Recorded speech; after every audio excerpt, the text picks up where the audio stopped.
tous, alors cette vidéo, elle est une vidéo pour toute personne qui se voit faire des projets en 2025. Par la grâce de Dieu, nous sommes encore au début de l'année. Donc cette vidéo, si tu te vois que vraiment cette année, Dieu a mis des choses dans ton cœur, que tu devrais faire quelque chose, cette vidéo, elle est pour toi. Alors, quelle est la première étape à prendre? Je vais aller droit au but. Quelle est la première étape à prendre quand nous avons une idée qui nous monte dans notre cœur, qui nous monte dans notre esprit? Qu'est-ce qu'il faut faire premièrement? Ce qu'il faut faire premièrement, écoute-moi très bien, c'est d'abord de fermer ta bouche. Hey! Ce que Dieu a mis dans ton cœur, tu dis, tu fermes d'abord la bouche. La deuxième des choses, tu essayes un peu de comprendre vraiment l'idée là, ça veut dire quoi. Et la troisième des choses, tu ramènes l'idée à Dieu pour lui demander, Seigneur, voici ce qui me montre dans mon cœur. Est-ce que cela vient de toi? Et si ça vient de toi, comment est-ce que je dois m'entreprendre? Pourquoi? Vous allez vous retrouver, chacun de nous va se retrouver. Combien de fois tu avais eu des idées dans le cœur?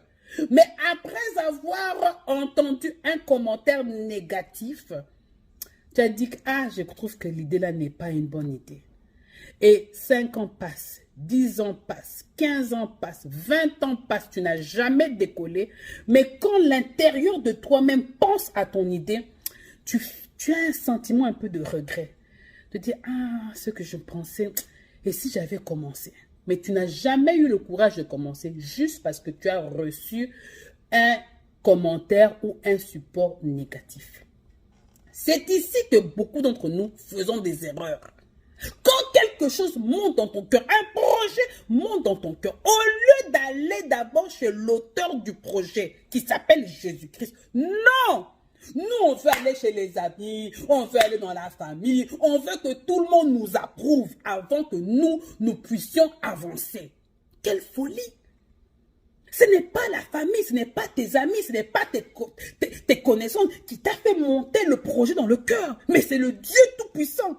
Mais nous, on fait quoi? On ignore Dieu et on veut avoir l'aval de tout le monde qui ne peuvent rien faire pour nous. Je vous lis ce verset.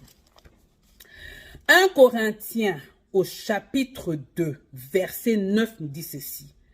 Mais comme il est écrit, ce sont des choses que l'œil n'a point vues, que l'oreille n'a point entendues et qui ne sont point montées au cœur de l'homme, des choses que Dieu a préparées pour ceux qui l'aiment. Dieu révèle ici l'auteur des projets. Dieu est capable de mettre dans ton cœur ce qui est monté dans le cœur de personne. C'est lui qui est l'auteur. Mais nous, on ignore l'auteur.